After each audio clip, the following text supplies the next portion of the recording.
એક બ્લોક કહેવાય અને એક ભાગને એક બેડ. શું કહેવાય? બેડ. જો આપણે આ જાડું છે ને કોઈને ખબર નહીં? બેહડો શું છે? આપણે ત્રિપુરા ચૂર્ણનું કોઈને નામ સાંભળ્યું હોય તો હળે, બેહડા અને આંબળા, આમાં બેહડો આવે, એમાંથી ત્રિપુરા ચૂર્ણ બને.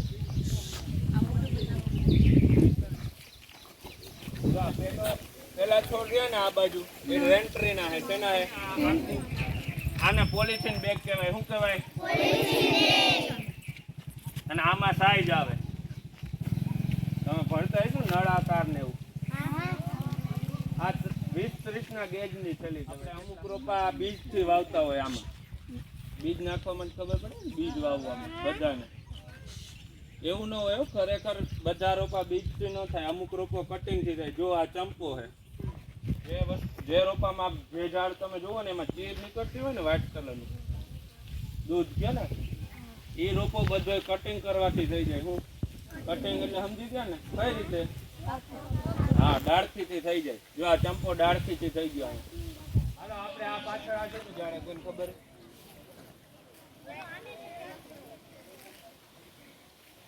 સવનનું શેનું?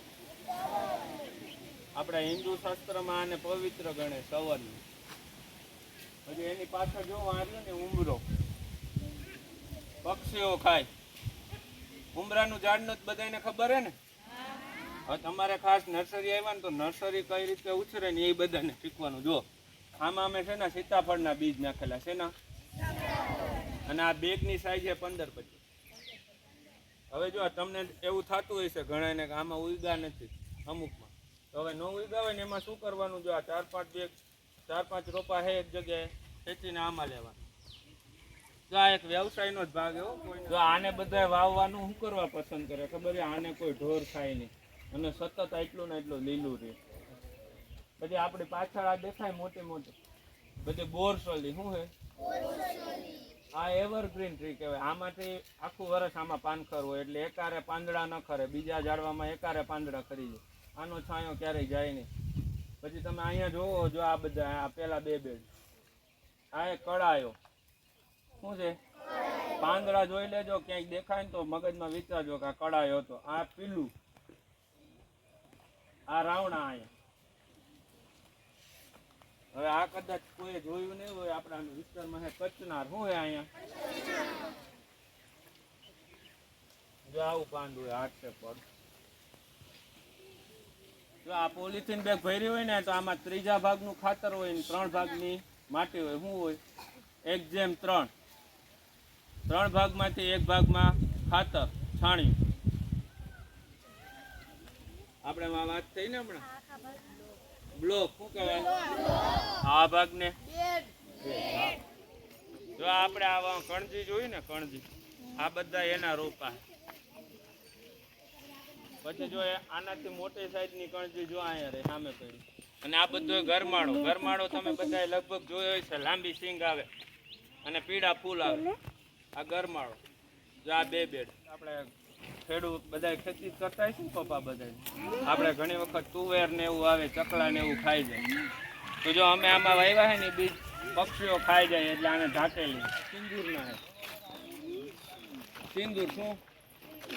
એની અંદર બીજ આવે, પછી દળો ને એટલે કટિંગ નો રોપો હે. બધા જોઈ લેજો. જો અમે આને ડાળથી જ નાખી ત્યાં આમાં ગુલાબ થઈ ગયો હવે. જો આ તમે આ રોપા જોવો ને, આ સલાઈ ના હે. તેના સલાઈ. હવે જો આપણે કટિંગ ની વાત કરી ને, આમાં ગુલાબનું કટિંગ નાખેલું છે. દેખાય બધા? જો અમુક ટકા રોપા સક્સેસ થયા. જો અમુક આ ફૂટશે.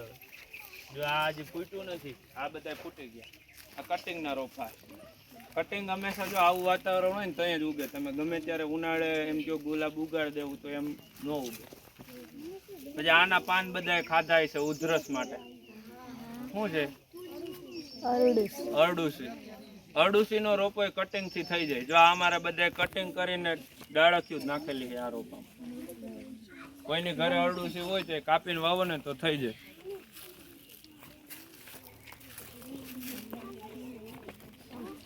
પછી આ કરમદા, ગીરમાં કોઈ ગયા હોય ને તો એને જોયા હોય લાલ આ બધા કરમદાના રોપા હે. આવડા આવડા અમે વાં ધરું હતા ને મેં કીધું તું કે ધરું ખેંચી ખેંચીને વાવેલા. જો આમાં ધરું નાખેલા છે બધે. આ છે નગોળ નું સાંભળ્યું છે બધાએ. હાલો આવી જાવ. જો હું તમને એવા જ રોપા અત્યારે અહીં દેખાડીશ કે તમે બીજે નહીં જોયા હોય. બાકી લીમડા તો તમે બધા જોયા છે. જો આ ગુગળના રોપા છે ને, જો આ પાંદડું ચોળા ને પછી શું, હા ધૂપ ને ગુગળ, બાકી ગુગળ જેવું બધા ન તોડતા. પછી જો આ શેતુરના રોપા છે ને, શેતુર કટિંગ થી થઈ જાય. તમે બીજાના ઘરેથી વ્યવસ્થિત કટિંગ કાપીને વાવો ને એટલે જો આનો રોપો કટિંગ થી થઈ જાય. પછી આ શેતુર ઉપર જ તમને ખબર હોય તો રેશમનો કીડો તમારે ભણવામાં આવેલો. જો આ રોપો જર્મિનેશન નથી થયો, આમાં ફૂગ લાગી ગઈ સ્તરી. બાકી જો આ રોપા બધા રહ્યા ને કટિંગ થી વાવેલા છે. એનાથી જો આ કાપેલું દેખાય, આ કટિંગ થી ઉગેલો રોપો. એટલે આવા રોપા તમે ઘરે ટ્રાય કરો ને તો થઈ જાય. વેફર ને એવું ખાતા હોય ને એની થેલી ભર લેવાની માટીની. હાલો જો આ નીલગીરીના રોપા, આને બધા જોયા. હાલો આપણે રૂપરૂપ ભણવાની ટ્રાય કરીએ. લગભગ બીજા ધોરણથી માંડી અને ધોરણ 9 સુધીના બાળકોને વનસ્પતિના વિવિધ ભાગો ભણવામાં આવતા હશે. આવે છે? તો મારી હાથમાં એક છોડ છે અને કેનો છોડ છે? જામફળ. હવે જામફળના છોડની અંદર આ તમને જે દેખાય છે એને શું કહેવાય? પાંદ કહેવાય. પછી આને શું કહેવાય? ડાળી. પણ આ વચ્ચેનું જે છે ને એને પ્રકાંડ કહેવાય. શું કહેવાય? આ વચ્ચેનો જે ભાગ છે એને પ્રકાંડ કહેવાય. અને સાઈડમાંથી જે ફૂટે છે ને એ બધી એની શું થશે આગળ જતા? ડાળીઓ.